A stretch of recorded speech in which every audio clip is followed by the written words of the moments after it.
Yeah, I kind of dig it. The only weird part though is like I have somebody right there, lives there, right there, right there, and right there, living there.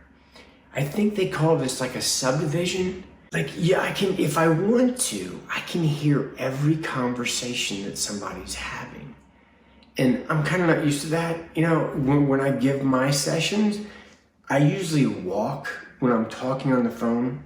I might walk a half mile when I'm actually giving my session, just like walking around the pool or just walking. I just walk and walk. And the sessions that I've given since we moved here, I found that I'll walk out in the backyard and I'll be walking around.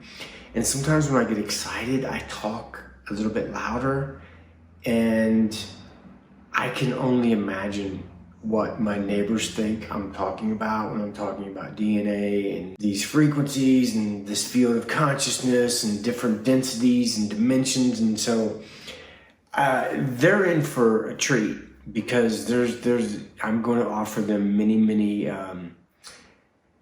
out there conversations to to either make fun of or to try and comprehend.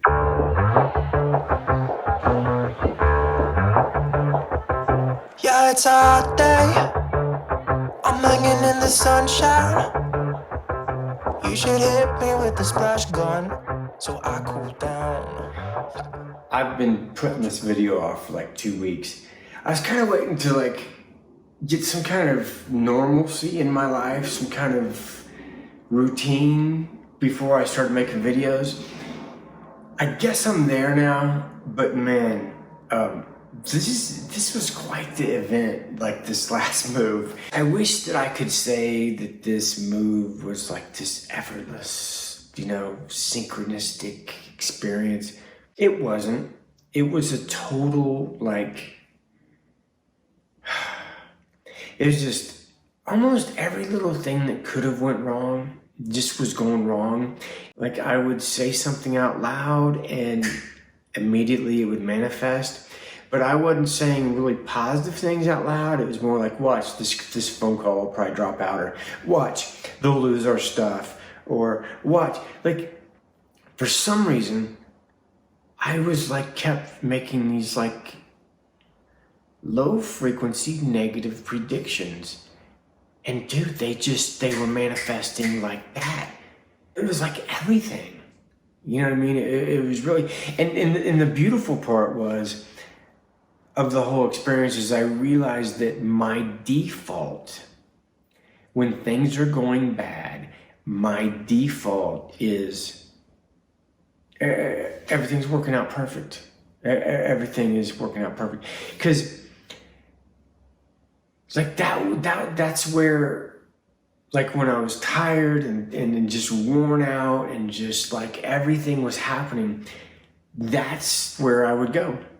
And so it just kind of like made things a lot easier. Like for instance, when we moved here, our furniture was supposed to be here on the 3rd. It didn't show up till the 10th, so we had nothing to sit on, nothing to sleep on, nothing to cook with. The 2nd day, or maybe the 3rd day, our car breaks down. The only car we have, because we sold our other car before we left. It took 2 weeks to fix.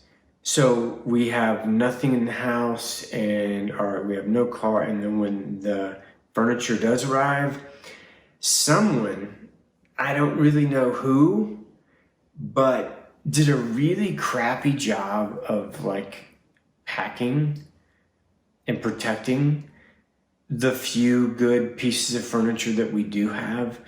And they were just like mauled and like scraped up. I don't know, it was just one thing after the other. And like when they installed the internet 4 houses down at a different address.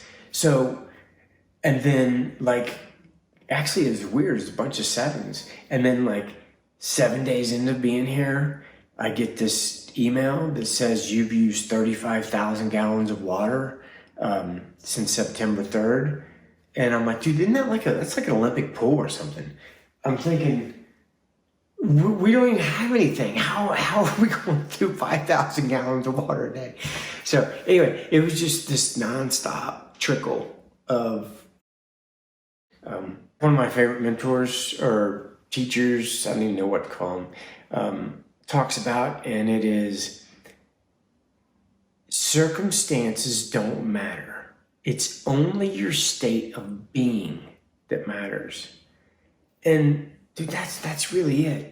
Because, as much as we would like to think we have total control or that we are in control of our life, it's like, what level are we controlling our life? I mean, obviously, with our frequency and what we're thinking about and what we're feeling, we are attracting future experiences. But sometimes it seems like things are happening to you that you're like, did I really bring this in? Like, I kind of go that with what's going on in the world. And it's like, really, like, this is the reality that I am attracting and that I'm choosing to experience. I mean, I know it is, but it just seems like I can think of a few other realities that might be cool to experience that I resonate with. So, but anyway, we're in Fort Collins, Colorado. We absolutely dig it. Other than kind of like neighbors being close, but we chose this for our children because we've been so isolated, and we homeschool our kids that we thought, maybe we should really move to like a subdivision and be in an area where children the same age just have more exposure, and maybe they'll find some good friends. So anyway, we pretty much decided to do this for our children. But I do know that next year, when we buy a house, I need a little buffer between me and people.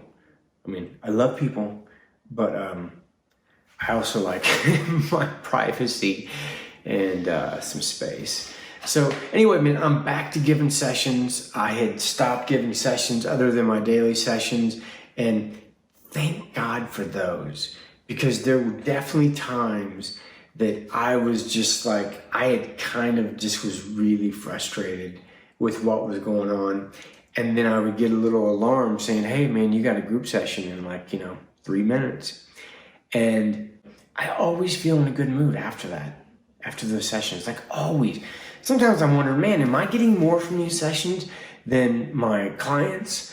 Or, because, I don't know, that I guess that's the benefit of doing what I do is there's this residual with each session. So I get the leftovers. I made a post that I was going to start making daily videos. Now, I know that's crazy ambitious, and I've probably mentioned that in the past. But my reasoning was every day I have 1, 2, 3 times during the day, I have like a thought or just something go through my mind. And I think, wow, that would probably be a good video. And maybe I should just post that. Maybe I should just record that and post that. And I never do.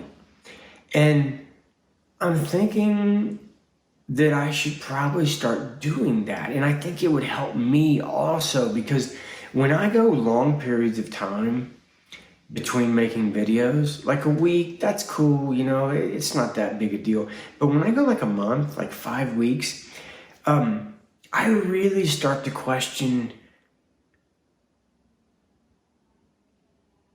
who even cares if I make videos? Like I you know what I mean? Like there's this little voice inside my head, and the longer I give him time to start creating a dialogue of like, nobody cares where you moved, or nobody cares for a little update, or, like you're not saying anything new.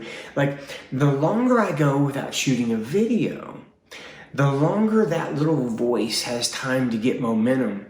And to be honest with you, I was going to shoot this video last week, and I just like put it off, and then I like put it off. And so I was allowing that voice of nobody cares what you think. I allowed that to grow. And, maybe that's an important lesson and I think that's very important, because when we get this connection, when we get these feelings from your higher self. You know, they come with these feelings to act on something that excites you. And I'm one of those people that I always, well, I shouldn't say always, because I just said that I didn't with these videos, but most of the time, I just react to those feelings. I allow myself to immediately respond to these feelings that I'm getting. You know, sometimes people say, well, why do I see 1111? Or why do I see, you know, whatever numbers you see? And I always say that the reason we're seeing the numbers is because that's an impulse you're getting from your non-physical to look at, you know, the clock or license plate, you know, at a very specific time. But we're actually getting these impulses about a variety of things all the time, but they're different. They're different because they require more of our initiative to take action. And so when we don't take action immediately, then the monkey mind, the ego mind kicks in and says, yeah, but you're too old for that, or you don't have enough money for that, or you don't know the right people for that. And it shoots down those dreams. But when we get the impulse to look at the clock, oh shit, it's 11:11, or it's whatever you see, the mind's not going to question that. The mind's not going to be like, why are you making me look at the clock? So it's like a way to bypass the ego mind. It's a way to give us like a confirmation. It's like to bypass this thing that's destroying your dreams. Anyway, I'm back. I'm settled in. I will be making more videos. I'm just going to make them. I'm going to quit talking about like, oh, I want to make a video every day. Because then if I don't, like, I don't know. Like, I'll just make videos and just see what happens. Okay, man, I love you guys. I will be seeing some of you in the field tomorrow for group sessions, and I'll be making some videos. Peace and love to everybody. If you're looking for some crazy